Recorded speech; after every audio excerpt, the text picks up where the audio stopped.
नमस्कार। मैं प्रद्युमन जोशीला हरियाणा प्रदेश में अभी हाल ही में घोषित चुनाव की तैयारियों को लेकर के किस पार्टी में कितना दमखम है, कौन सी पार्टी तैयारी कर रही है और कौन सी पार्टी अभी सोई हुई है, उस चीज का विश्लेषण आज के इस वीडियो में हम करेंगे।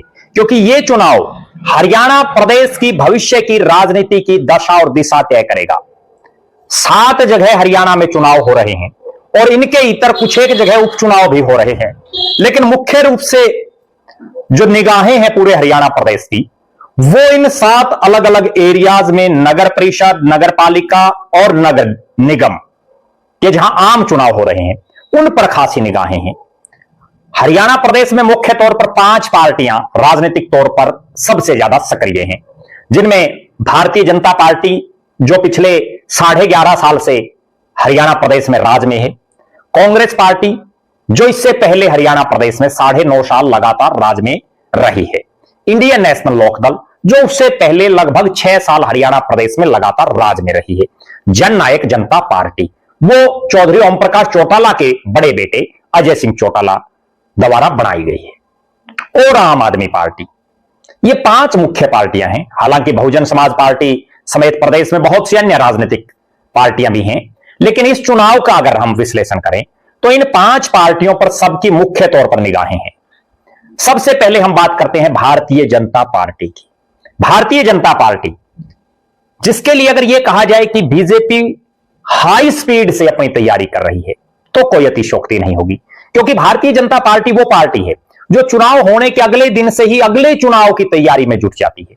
और यही एक कारण है कि चुनाव तो अभी कुछ घंटे पहले डिक्लेयर हुआ है, लेकिन उसके बावजूद बीजेपी ने कई दिन पहले इन 7 इलाकों में, यानी सोनीपत नगर निगम, अंबाला नगर निगम, पंचकुला नगर निगम, रेवाड़ी नगर परिषद, शापड़ा नगर पालिका, उकलाना नगर पालिका और धारूहेड़ा नगर पालिका, ये जो इलाके हैं इनमें अपने एक मंत्री और उनके साथ ही पार्टी संगठन का एक प्रभावी व्यक्ति, उनको इन अलग अलग इलाकों में प्रभारी बना करके भेज दिया गया। वो बाकायदा इन इलाकों में गए भी हैं, एक एक वार्ड से लेकर के और एक एक इलाके तक की रिपोर्ट तैयार बीजेपी कर रही है। कल बीजेपी की जो कोर कमेटी है जिसमें बड़े प्रमुख लोग हैं, उस कोर कमेटी की एक बड़ी महत्वपूर्ण मीटिंग हुई। प्रदेश के मुख्यमंत्री नायब सिंह सैनी, प्रदेश के अध्यक्ष पंडित मोहनलाल बड़ोली और बीजेपी के अन्य बड़े नेता, प्रदेश के कुछ एक चुनिंदा नेता हैं उसमें कोर कमेटी में, जिसमें यह फैसला हुआ कि 15 और 16 तारीख यानी आज और कल जो एक 5 सदस्यीय टीम बनाई गई है वो इन अलग अलग इलाकों में भी जाएगी, वहां पता करेगी कौन मजबूत चेहरे हैं, किनको चुनाव लड़ाएं ताकि कमल का फूल खिल सके। और उसके बाद 20 तारीख को बीजेपी की जो चुनाव समिति है, इलेक्शन कमेटी है, उसकी मीटिंग होगी। उसके बाद नाम अनाउंस हो जाएंगे। भारतीय जनता पार्टी तीनों नगर निगमों में मेयर का चुनाव, महापौर कह लीजिए, वो अपने चुनाव चिन्ह पर लड़ेगी।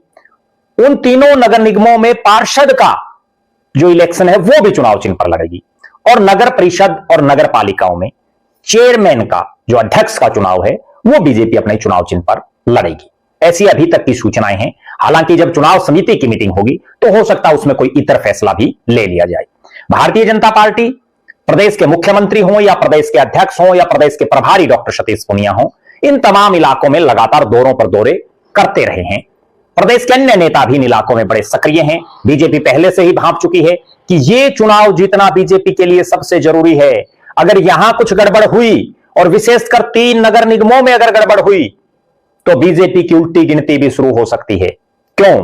क्योंकि बीजेपी की हवा भी किसी समय जब एक साथ 5 नगर निगम के चुनाव थे, जिनमें रोहतक भी शामिल था, और वहां बीजेपी जीती और उसके बाद एक हवा बीजेपी की बनी। अगर इन 3 नगर निगमों में और 3 नगर पालिका और 1 नगर परिषद, यानी इन 7 जगह बीजेपी के पक्ष में चुनाव परिणाम ज्यादातर जगहों पर नहीं रहता तो आने वाले समय में मुख्यमंत्री नायब सिंह सैनी और प्रदेश अध्यक्ष मोहनलाल बड़ोली के लिए हालात अच्छे नहीं रहने वाले राजनीतिक तौर पर। अब हम बात करते हैं कांग्रेस की। कांग्रेस धीरे धीरे चल रही है। कांग्रेस की सबसे बड़ी कमी और सबसे बड़ी कमजोरी यही है कि कांग्रेस आखिरी अक्षणों में फैसला लेती है। हालांकि कांग्रेस ने अपना जो ये जहां जहां भी चुनाव होने हैं इनको लेकर के घोषणा पत्र समिति का गठन कर दिया गया है, जिसमें पूर्व मंत्री और झज्जर की विधायक गीता भुक्कल को चेयरपर्सन इसका बनाया गया है। इसमें विधायक को भी शामिल किया गया है, पूर्व विधायक भी हैं, अन्य पार्टी के नेता भी हैं। इसके अलावा पार्टी ने जो है अपनी एक चुनाव समिति जो है राज्य स्तरीय चुनाव समिति, उसका भी गठन कर लिया गया है, जिसकी बैठक 16 अप्रैल को दोपहर 12 बजे दिल्ली में बुलाई गई है। यह भी बड़ी महत्वपूर्ण बैठक होगी। हालांकि इस बैठक को जो 16 अप्रैल को जो बैठक बुलाई गई है, उसी दिन संसद का विशेष सत्र भी बुलाया गया है। जो प्रदेश स्तरीय इलेक्शन कमेटी है, उसकी घोषणा राव नरेंद्र सिंह ने कर दी है। उसमें तमाम पार्टी के बड़े चेहरे भी हैं, कुछ एक अन्य पार्टी के पदाधिकारियों को भी शामिल किया गया है। लेकिन अब तक भी कांग्रेस जिस गति से बीजेपी चल रही है, उसके नजदीक भी नहीं दिख रही है। हालांकि कांग्रेस कोशिशें करेगी चुनाव में, लेकिन चुनाव परिणाम कांग्रेस के पक्ष में रहेगा या नहीं, यह बड़ी बात है। लगातार 3 हार कांग्रेस की। अगर हार का चौका कांग्रेस बचाना चाहती है, कांग्रेस चाहती है कि उसकी हार का चौका ना लगे, तो सबसे सुनहरी अवसर है ये 7 जगह का चुनाव। हालांकि सूचना यह मिल रही है कि कांग्रेस नगर पालिका का चुनाव हो सकता है अपने चुनाव चिन्ह पर ना लड़े, लेकिन नगर निगम का कांग्रेस लड़ेगी। नगर निगम में कांग्रेस के सामने एक सबसे बड़ी दिक्कत, सबसे बड़ी चुनौती नगर निगमों के जो वार्ड हैं, उनके प्रत्याशियों को लेकर के है। क्योंकि पिछली मर्तबा हमने देखा हिसार जैसा नगर निगम का इलाका, जिसमें सांसद कांग्रेस का, हिसार के आसपास के विधानसभा क्षेत्रों में कांग्रेस का अच्छा खासा प्रभाव, हिसार शहर में कांग्रेस का प्रभाव, लेकिन उसके बावजूद उसके पास 20 वार्ड है, यहां 20 प्रत्याशी नहीं ढूंढने को मिले। इससे आप कांग्रेस की हकीकत का अंदाजा लगा सकते हैं। कांग्रेस पार्टी बिल्कुल धीमी गति से चल रही है, धीरे धीरे चल रही है। बीजेपी की तरह रणनीतियां भी नहीं बना पा रही, बीजेपी की तरह अपनी मैनेजमेंट नहीं बना पा रही, अपनी चुनावी मार्केटिंग भी नहीं कर पा रही। अब हम आते हैं 3 अन्य राजनीतिक दलों, जिनमें इंडियन नेशनल लोकदल, जिसको गांव की पार्टी ज्यादातर लोग कहते हैं, गांव देहात की। इनेलो के पास सबसे बड़ा सवाल यही है कि इनेलो इस चुनाव में चुनाव लड़ेगी या इनेलो क्विट कर लेगी इलेक्शन से। यह अपने आप में बहुत बड़ी बात है। अगर इंडियन नेशनल लोकदल ने अपने पांव पीछे खींच लिए इन 7 जगहों से, तो इनेलो के लिए आने वाले समय में उभरना टेढ़ी खीर हो जाएगी। कितने वोट आए, बड़ा मजबूती के साथ अभय सिंह चौटाला को अपनी पार्टी को इन चुनाव में लड़ाना चाहिए। कम से कम उपस्थिति तो दर्ज होगी। हालांकि इंडियन नेशनल लोकदल के पास इन इलाकों में कोई विशेष चेहरे नहीं है बड़े, लेकिन चाहे छोटे ही चेहरे हों, लेकिन हर जगह चुनाव लड़ना चाहिए इंडियन नेशनल लोकदल को। अब हम आते हैं जननायक जनता पार्टी। जेजेपी के पास खोने के लिए कुछ नहीं है, क्योंकि विधानसभा में 0 है, लोकसभा में 0 है। उनको इन 7 जगहों पर मजबूती से चुनाव लड़ना चाहिए। हारे जीते कोई फर्क नहीं पड़ता, लेकिन पार्टी की उपस्थिति होना बड़ा जरूरी है। और ये वो इलाके रहे हैं, सोनीपत की अगर हम बात करें, यहां तो चौधरी देवीलाल ने चुनाव लड़ा, दिग्विजय सिंह चौटाला ने चुनाव लड़ा, तो इन इलाकों में तो चुनाव लड़ना चाहिए। उसके बाद हम आते हैं आम आदमी पार्टी।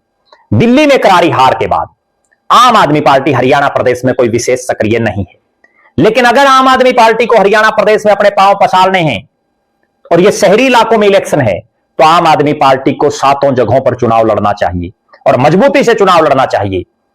तीनों ही राजनीतिक दल, इंडियन नेशनल लोकदल, जननायक जनता पार्टी और आम आदमी पार्टी, अभी असमंजस की स्थिति में है। हालांकि सूचनाएं मिल रही हैं कि तीनों ही राजनीतिक दल चुनाव लड़ने की सोच रहे हैं, और आम आदमी पार्टी के प्रदेश अध्यक्ष डॉक्टर सुशील कुमार गुप्ता का तो एक मर्तबा बयान भी आ चुका है। हमारी निगाहें हरियाणा प्रदेश के इस महत्वपूर्ण नगर निकाय चुनाव पर है। जो उपचुनाव हो रहे हैं कई जगहों पर, उन पर भी हमारी निगाहें हैं। अगले किसी वीडियो में उन उपचुनाव का भी जिक्र करेंगे। और आज से लगातार 10 तारीख तक हम आपको हर अपडेट देते रहेंगे इन नगर निकाय चुनाव की।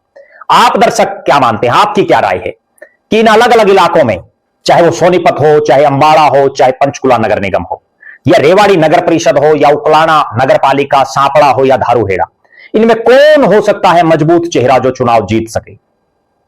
किस पार्टी को, किस नेता को चुनावी मैदान में उतारना चाहिए?